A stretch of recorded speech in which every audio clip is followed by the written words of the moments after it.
Look, we all know there's no quarterback that's been better in the playoffs than Tom Brady.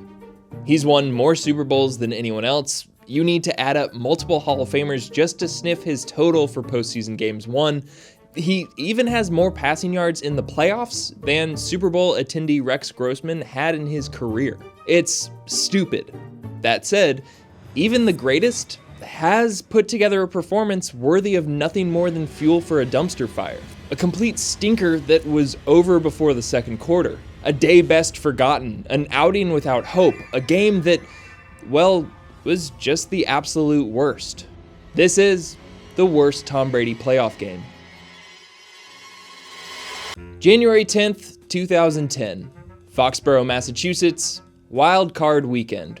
The Baltimore Ravens visited the New England Patriots, and leading up to kickoff, there was no reason to expect the greater Boston area would develop a poopy stench over the coming hours. While it was expected to be a great matchup, the storylines were working in the Pats' favor. Tom Brady had never lost a home playoff game. He was a perfect 7-0 at Gillette with an 8th win back at Foxborough Stadium that had no drama or controversy attached to it of any sort. He'd even done pretty well at neutral sites, starting off 3 for 3 before those pesky Giants had to ruin his streak, plus a slightly bigger deal of a streak for New England.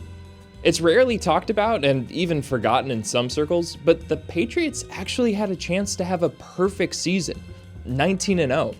Somehow they didn't. I bring that up not just to be an ass, but also because in terms of storylines, that Super Bowl loss was the last playoff game the Patriots had played in. The season that followed saw Brady's knee get shredded on opening weekend, which let Matt Castle become a thing and also let the Dolphins win the East thanks to the Wildcat confusing everyone for a year. So once the 2009 season rolled around, everyone waited to see if we'd get the same touchdown Tom. In week 1, he led a fourth quarter double-digit comeback against the Bills.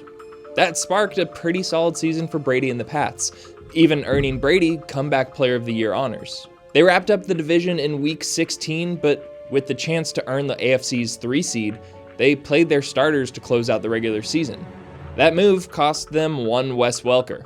Now, I know what you're saying. Aha, that gives Brady an excuse to be bad. And to a degree, that's reasonable. Even Brady acknowledged that this offense ran through Welker, who put up monster numbers on the season. But Tom Terrific also spun it as a positive. Maybe the offense ran through Welker too much. Maybe this would force the Pats to do something different. And maybe, just maybe, that was actually an advantage. The Ravens wouldn't possibly know what these new-look, Welkerless Pats would try to do. I mean, sure, there was still Randy Moss, destroyer of worlds, fresh off another 1,000-yard season, but they also had a secret weapon. The rookie Julian Edelman was basically a brand new, fresh-from-the-box Welker who Brady was working with to get up to speed. He'd already filled in for Welker earlier in the season and proved pretty capable. So in whatever this potential new-look offense Brady was imagining, they'd still have a Welker-style weapon. And if you're questioning how that logic contradicts itself of maybe we use too much Welker, so let's use this Welker replica and catch Baltimore off guard, well, you're probably just overthinking it. But you don't have to take it from me. Here's one of the greatest football minds this country has ever seen giving his thoughts on Touchdown Tom. Phil Simms. Shit, sorry, I probably could have found a photo not of the back of his head. Everybody's saying, Tom Brady's just not quite as sharp as we've seen in the past. You are watching different football games than I am. He has been sharp this last part of the season. You tell him, Phil. Once the game got started, we were ensured we would get to see Brady airing it out.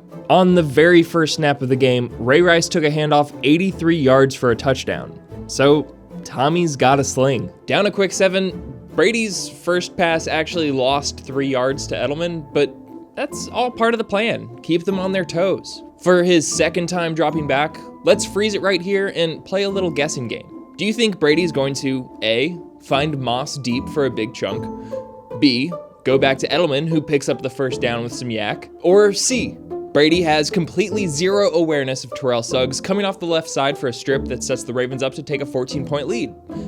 Okay, pencils down. If you guess C for Suggs, you move on to the next round. The same wasn't really looking to be the case for New England. After LaRon McClain doubled the deficit, Brady opened series number 2 with a sack courtesy of Ray Lewis. But the drive led to a 3-and-out instead of a fumble, so that's progress for Brady. And with New England's defense forcing a punt as well, there was still so much time for touchdown Tom to do some good and earn some smooches from Giselle, Belichick, his son, whoever. Or, and hear me out, maybe Brady could make the comeback even more exciting by feeling pressured, not getting set at all, and throwing a completely dogshit pass straight to Chris Carr for the interception. A few plays later, boom, more points for Baltimore.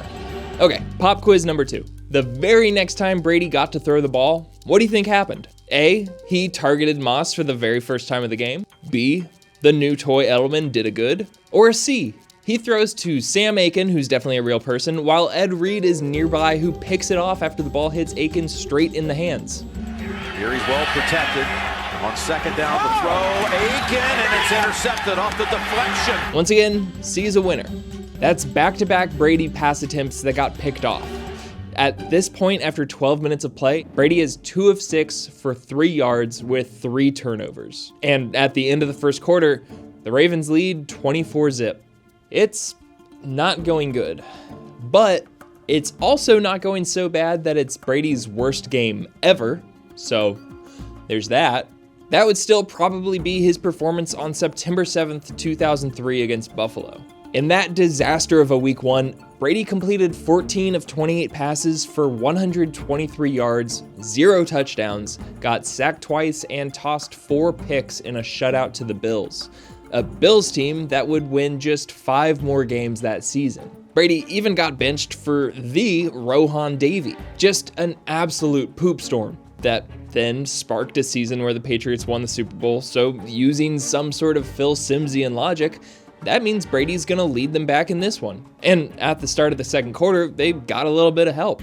The Ravens muffed a punt, which let Kyle Arrington give Brady another chance. Never mind the fact Arrington didn't actually possess the ball, Harbaugh didn't challenge it, so who cares? Brady took advantage, finding new Welker for a touchdown, and the teams flopped around for a while before calling it a half. Ravens up 24-7. At that point, Brady had a very respectable 38 yards passing, which should be pointed out was still more than 4 times what Flacco had. Then again, Flacco had the lead, so yeah. Then that's how it stayed. After the Pats opened the second with another 3-and-out, the next time Brady got the ball, what did he do? A, threw a pick. B, threw a pick. Or C, threw a pick. Yeah, hey, good job, you guessed it. Yet another interception, this time by DeJuan Landry. Brady did find Edelman for a second short score, but that would be all she wrote for the Patriots season. On 4th and 10 with a minute 15 remaining, the Ravens defense got to him one last time, and the clock ticked away as Jim Nantz recounted us with the saddest Flacco story I've ever heard. Joe Flacco comes out for one snap. Joe Flacco, who has a poster of Tom Brady in his bedroom back at his parents' house in New Jersey. He still spends a great deal of his offseason living in his old bedroom.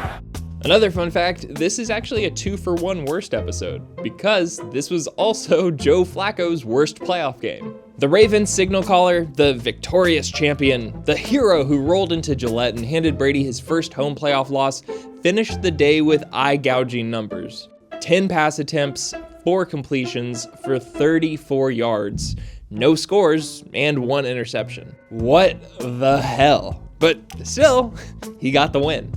As for Brady, he turned the ball over 4 times, and despite being down after just 10 seconds, managed just 154 yards on 42 attempts. The loss fell on him. The 2 other times he threw 3 picks in the playoffs, he'd still done enough for his team to win, both of which against the Chargers, which kind of helps in the postseason. But now, folks were asking if this performance, plus an unimpressive end to his season, was a sign of a new player, an aging Brady, someone you might call Thomas instead of Tom. But a few more Super Bowl wins have proved that might have been a little short-sighted. Now, I know you've already gone and said, what about Super Bowl 42? But here's the thing.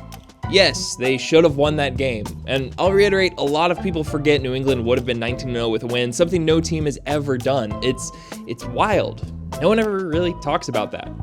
And while yes, that's bad, Brady actually played pretty well. You could say that was Bill Belichick's worst playoff game since he seemed to blow it as a coach, but that's not this video. This is about the time Tom Brady had every chance to play the hero in front of his home crowd, to get back on track after a devastating injury and prove he was still the same old touchdown Tom. But instead, he didn't. He made his bed and pooped in the bed, and then all he could do was lie in that poopy bed.